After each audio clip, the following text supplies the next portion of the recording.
할렐루야. 하루를 시작하는 모든 성도들께 하나님의 은혜와 평강의 축복이 함께 하시길 기도합니다. 오늘 하루 우리의 삶을 인도하실 하나님의 은혜를 기대하며 주시는 말씀 앞에 하나님을 향한 소망의 복음을 붙드시는 성도님들 되시기 바랍니다. 9월 7일 말씀으로 여는 아침, 오늘 우리에게 주신 하나님의 말씀 사사기 16장 1절에서 14절 말씀입니다. 삼손이 가사에 가서 거기서 한 기생을 보고 그에게로 들어갔더니 가사 사람들에게 삼손이 왔다고 알려지매 그들이 곧 그를 애워싸고 밤새도록 성문에 매복하고 밤새도록 조용히 하며 이르기를 새벽이 되거든 그를 죽이리라 하였더라. 삼손이 밤중까지 누워있다가 그 밤중에 일어나 성문짝들과 두 문설주와 문빗장을 빼어가지고 그것을 모두 어깨에 메고 헤브론 앞산 꼭대기로 가니라. 이후에 삼손이 소렛골짜기에 들릴라라 이름하는 여인을 사랑하며 블레셋 사람의 방백들이 그 여인에게로 올라가서 그에게 이르되 삼손을 깨어서 무엇으로 말미암아 그 큰 힘이 생기는지 그리고 우리가 어떻게 하면 능히 그를 결박하여 굴복하게 할 수 있는지를 알아보라. 그리하면 우리가 각각 은 1,100개씩을 내게 주리라 하니 들릴라가 삼손에게 말하되 청하건대 당신의 큰 힘이 무엇으로 말미암아 생기며 어떻게 하면 능히 당신을 결박하여 굴복하게 할 수 있는지를 내게 말하라 하니 삼손이 그에게 이르되 만일 마르지 아니한 새 활줄 7으로 나를 결박하면 내가 약해져서 다른 사람과 같으리라. 블레셋 사람의 방백들이 마르지 아니한 새 활줄 7을 여인에게로 가져오매 그가 그것으로 삼손을 결박하고 이미 사람을 방 안에 매복시켰으므로 삼손에게 말하되 삼손이여 블레셋 사람들이 당신에게 들이닥쳤으니라. 삼손이 그 줄들을 끊기를 불탄 삼시를 끊음같이 하였고 그의 힘의 근원을 알아내지 못하니라. 들릴라가 삼손에게 이르되 보라 당신이 나를 희롱하여 내게 거짓말을 하였도다. 청하건대 무엇으로 당신을 결박할 수 있는지를 이제는 내게 말하라 하니 삼손이 그에게 이르되 만일 쓰지 아니한 새 밧줄들로 나를 결박하면 내가 약해져서 다른 사람과 같으리라 하니라. 들릴라가 새 밧줄들을 가져다가 그것들로 그를 결박하고 그에게 이르되 삼손이여 블레셋 사람이 당신에게 들이닥쳤느니라 하니 삼손이 팔 위에 줄 끊기를 실을 끊음같이 하였고 그때에도 사람이 방 안에 매복하였더라. 들릴라가 삼손에게 이르되 당신이 이때까지 나를 희롱하여 내게 거짓말을 하였도다. 내가 무엇으로 당신을 결박할 수 있을는지 내게 말하라 하니 삼손이 그에게 이르되 그대가 만일 나의 머리털 7가닥을 배틀의 날실에 섞어 짜면 되리라 하는지라. 들릴라가 바디로 그 머리털을 단단히 짜고 그에게 이르되 삼손이여 블레셋 사람들이 당신에게 들이닥쳤느니라 하니 삼손이 잠을 깨어 배틀의 바디와 날실을 다 빼내니라. 아멘. 여러분, 사탄의 특징이 무엇인 줄 아십니까? 한번 타켓을 정하면 놓지 않는다는 것입니다. 한번 찔러보고 기다렸다 다시 찔러봅니다. 한번 흔들었는데 안 넘어지면 안 넘어가네 하고 포기하지 않습니다. 수단과 방법을 가리지 않고 지속적으로 찔러보고 흔들어서 어디든 약한 곳을 찾아냅니다. 그리고 찾았다 싶으면 더더욱 집요하게 공격하는 습성이 사탄의 특징입니다. 그렇습니다, 여러분. 사탄은 신실한 그리스도인들을 한 번의 유혹으로 넘어뜨릴 수 없음을 잘 알고 있습니다. 여러분들 가운데에 한 번에 사탄의 유혹 한 번에 넘어지실 것 같습니까? 아니요. 그래도 신앙생활 조금 했다라고 하는 성도들은 한두 번 시험 들어서 넘어지지 않습니다. 교회를 떠나지 않습니다. 비난하지 않습니다. 그래도 신앙생활했던 그것이 결코 작은 일이 아니기에 견뎌냅니다. 그러나 사탄은 그것을 너무나도 잘 알고 있기 때문에 집요하게 단계적으로 이끌어서 죄를 범하도록 하고 시험에 넘어지도록 하는 것입니다. 오늘 본문은 삼손의 비극적 최후가 어떻게 시작되었는지를 보여주고 있습니다. 앞에서 에낙고레라고 하는 그 부르짖음의 그 생수, 샘물, 은혜의 생수를 체험한 삼손은 다시 어두움의 행실로 돌아갑니다. 그는 또다시 블레셋 여인에게 끌립니다. 가사에 내려가서 기생과 잠자리를 같이 합니다. 이번에도 그는 율법에 대한 경각심 없이 눈에 좋은 대로, 몸이 반응하는 대로 그렇게 나갑니다. 사사로 부름받은 삼손은 블레셋과 싸우기 위해 가사에 간 게 아닙니다. 그저 자신의 감정에 이끌려 자신의 욕망을 채우고자 했던 것입니다. 그리고 삼손의 이 같은 행동은 블레셋 사람들에게 알려졌고 블레셋 사람들은 삼손을 죽이기 위해 계획을 세웠지만 수포로 돌아가고 맙니다.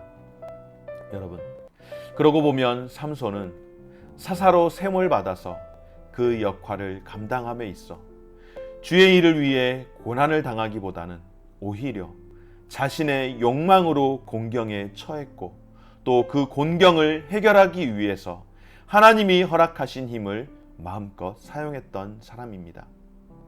하나님께서 은사를 주셨는데 그 은사가 늘 자신의 욕심을 채우기 위함이었거나 혹은 자신의 욕심으로 인한 문제를 해결할 때 사용하게 된 것입니다. 결코 하나님 나라를 위해 그 영광을 위해서 온전히 쓰임 받았다라고 하기에는 조금 적절치 않은 그런 삶을 살았던 사람입니다. 그래서 야고보 사도는 우리에게 교훈합니다. 야고보 1장 말씀 가운데에 오직 각 사람이 시험을 받는 것은 자기 욕심에 끌려 미혹됨이니 욕심이 잉태한즉 죄를 낳고 죄가 장성한즉 사망을 낳느니라. 아멘. 야고보 사도는 바로 자기의 욕심으로 인하여서 시험을 받게 됐느라고 그렇게 경고합니다.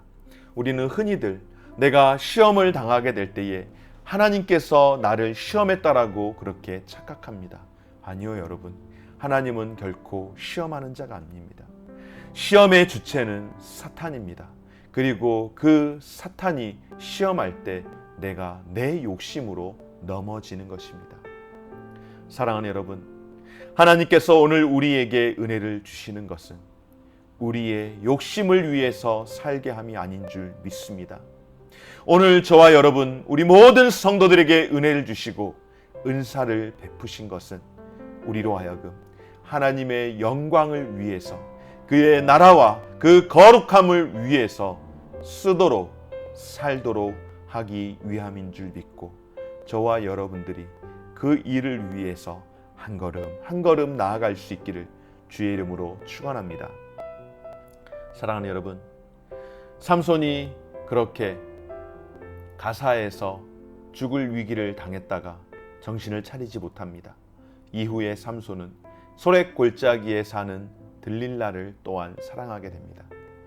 삼손은 이전에 딥나의 여인과 결혼에 실패했고 가사에서는 기생에게 갔다가 죽을 위기를 당했음에도 불구하고 또다시 그는 블레셋 여인과 사랑에 빠졌습니다. 오늘 말씀에서 들릴라의 3번의 지속적인 유혹과 그의 힘을 빼앗기 위한 시도를 통해서 결국 삼손은 그의 힘이 머리카락에서 나오게 됨을 언급하게 되는데요.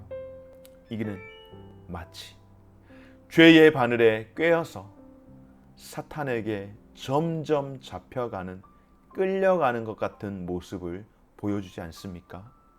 이미 죄의 낚싯바늘 아래 걸린 물고기가 아직은 낚시꾼의 손에 들어가지는 않았다고, 물속에 있다고, 괜찮다고 하는 것 같지만 사실상 물 밑에서 죄의 낚싯바늘에 이미 코가 깨어 물고서 놓지 않으며 놓지도 못할 뿐만 아니라 그저 발버둥치며 점점점 끌려가는 그런 물고기와 같은, 도살장에 끌려가는 소와 같은 모습이 되어 마음이 좋지가 않습니다.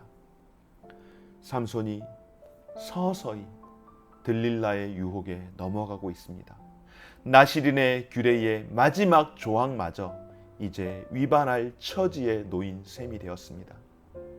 삼손은 이미 사자의 시체에 접촉했었고 결혼식 피로연에서 포도주와 독주를 퍼마시며 이미 나시린으로서의 이 두 가지 규례를 위반했습니다. 이제 그 머리에 삭도를 대지 말라는 나시린의 마지막 규례를 위반하기 직전이 된 셈입니다. 사랑하는 여러분, 삼손은 이성에 대한 정욕 때문에 결과적으로 비극적인 최후를 맞게 될 것입니다. 그런데 여러분, 어디 삼손뿐이겠습니까? 우리 또한 이러한 부분에서 자유로울 수 없는 인생들입니다. 우리 가운데에 남성이든 여성이든 누가 이성에서 나는 자유할 수 있다라고 그렇게 자부할 수 있겠습니까? 최근에도 우리 지역에서 멀지 않은 곳에 있는 한국교회의 차세대 리더라고 그렇게 불려지는 목사님이 이성에 문제가 있다는 정황으로 교회를 사임했다, 반려했다 함으로써 어려움을 겪었던 일이 있었습니다. 개인적인 친분이 전혀 없지만은 참으로 안타깝고 교회가 그 일로 인하여서 조금 부침을 겪었다라는 것을 들으면서 잘 해결되기를 바랄 뿐입니다. 내부적인 것을 다 알 수도 없고 그리 관심을 가질 일은 아니지만 그렇습니다, 여러분. 우리 역시 문제를 안고 있고 우리 안에 이성뿐만 아니라 우리에게는 연약한 부분이 참 많습니다. 그래서 주여, 우리는 연약합니다. 나 홀로 살 수 없습니다. 주님의 뜻을 이루기 위해서 주님이 함께 해주셔야 합니다라고 기도하셔야 할 줄 믿습니다. 우리가 그렇지 않으면 사탄은 그런 기회들을 가만두지를 않습니다. 사랑하는 여러분, 물론 우리가 완전할 수는 없습니다. 온전하게 거룩하게 살 수도 없는 존재들입니다. 우리가 온전하고자 해도 우리는 늘 실수하고 넘어지는 그런 인생들입니다. 그러나 넘어질 땐 넘어지더라도 하나님 앞에서 우리가 성결하기 위해서, 하나님을 닮기 위해서 발버둥을 치는 노력은 우리의 삶 가운데에서 하면서 살아가야 하지 않겠습니까? 사랑하는 여러분, 죄의 유혹을 이길 수 있는 최선의 방법 무엇일까요? 나는 괜찮다라고 견디면 될까요? 아니요, 그렇지 않습니다. 견디는 것으로 절대로 이길 수가 없습니다. 죄의 유혹을 받을 때에 우리가 그것을 이길 수 있는 최선의 방법은 최대한 빨리 그 자리를 피하는 것인 줄 믿습니다. 요셉은 유혹을 피하는 일에 우리에게 모범을 보여줍니다. 초대교회 속사도였던 폴리갑은 그가 대중목욕탕에 앉아 있는데 이단자들이 그렇게 들어왔습니다. 이단자들이 들어왔을 때에 어떻게 했는가 하면 정말로 옷 호락이 하나 걸치지 않고 어이구 이단자리들이라고 하면서 그 믿음 좋은 폴리갑이 그곳을 뛰쳐나왔다라고 이야기합니다. 여러분, 죄는 우리를 시험하는 문제에 있어서는 내가 그것을 견디겠다라고 이기겠다라고 버티는 것이 아니라 그 자리를 빨리 피하는 방법밖에 없습니다. 보디발의 아내가 유혹할 때에 앞뒤 돌아보지 않고 도망을 쳤던 요셉과 같이 단호하게 대처할 때에 물론 그 후에 어떤 손해를 볼 만한 어떤 위기를 당할 만한 일들이 우리에게 있을 수도 있습니다. 그러나 그것이 유혹을 이기는 최선의 방법인 줄 믿습니다. 가지 말아야 할 곳에 가지 마십시다. 복 있는 사람은 죄인의 길에 서지 않는다는 것을 기억하십시오. 여러분, 삼손은 그 이름의 뜻이 작은 태양입니다. 들릴라는 어둠입니다. 빛과 어두움은 결코 공존할 수 없습니다. 빛이 약하면 어두움이 강하여지는 것이고 빛이 강할 때만이 어두움이 사라지는 것입니다. 결코 함께 공존할 수 없는데 공존한다는 것, 그것 자체가 둘 중 하나의 문제가 있다고 하는 것이라면 오늘 우리는 빛 대신 예수 그리스도를 힘입어서 내가 빛으로 또한 빛으로 나아가는 삶이 되어야 하는 줄 믿고 그렇게 살아갈 수 있는 우리 모든 성도님들의 삶이 되어지시기를 주의 이름으로 축원합니다. 좋으신 하나님 감사드립니다. 우리가 세상의 사랑을 붙잡으려다가 하나님의 사람다움까지 잃어버리는 그런 인생 되지 않게 하여 주시고 죄 앞에서는 빨리 그 길을 피할 수 있도록 주님 도와주시되 하나님의 말씀에 깊이 사로잡혀서 변하지 않는 주의 말씀에 설 수 있도록 도와주시옵소서. 우리는 빛이라고 말씀하셨습니다. 그 빛을 들고 나아가는, 세상을 향하여 나아가는 삶이 되게 도와주시되 예수 그리스도를 힘입어 살게 하여 주옵소서. 감사드리며 예수님 이름으로 기도드립니다. 아멘. 하늘에 계신 우리 아버지여, 이름이 거룩히 여김을 받으시오며 나라가 임하시오며 뜻이 하늘에서 이룬 것 같이 땅에서도 이루어지이다. 오늘날 우리에게 일용할 양식을 주옵시고 우리가 우리에게 죄 지은 자를 사하여 준 것 같이 우리 죄를 사하여 주옵시고 우리를 시험에 들게 하지 마옵시고 다만 악에서 구하옵소서. 대개 나라와 권세와 영광이 아버지께 영원히 있사옵나이다. 아멘.